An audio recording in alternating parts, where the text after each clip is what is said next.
Превисоките сметки за струја општините планираат да ги амортизираат со поставување на фотоволтаични системи. Ако тие продолжат и понатаму, општините ќе немаат пари за безмалку ништо.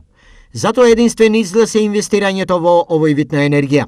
Ние веќе почнавме да размислуваме и работиме на проект за, еве да кажам, алтернативни нови извори на електрична енергија. Веќе сме во фаза на проектирање на поставување на фотоволтаици на јавни површини и на покривите, крововите на јавните институции, со тоа што ќе овозможиме да има заштити од електрична енергија за јавните институции кои што ја користат и ја трошат оваа електрична енергија. Идентично на Штип размислуваат и во Свети Николе. Нормално, ако се создадат соодветни услови, ако имаме помош од централната платформа, нешто и од сопствени средства, тоа би било идеално решение. Колкава е потребата од инвестиции во сопствено производство на енергија, аргументираат и податоците според кои сметките за струја се зголемени за неколку пати.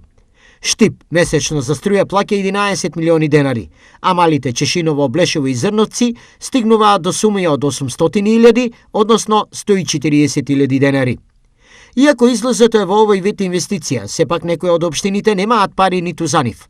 Дали тие ќе останат заробеници на финансиската моќ? Моментално за инвестиции во фотоволтаици, општина Зрновци не располага според програмата и со буџетски средства за такви инвестиции. Во тек се законски измени со кои ќе се зголеми моќноста на фотоволтаиците кои ќе се инсталираат. За правните лица, моќноста се зголемува од постојните 20 на 40 киловати.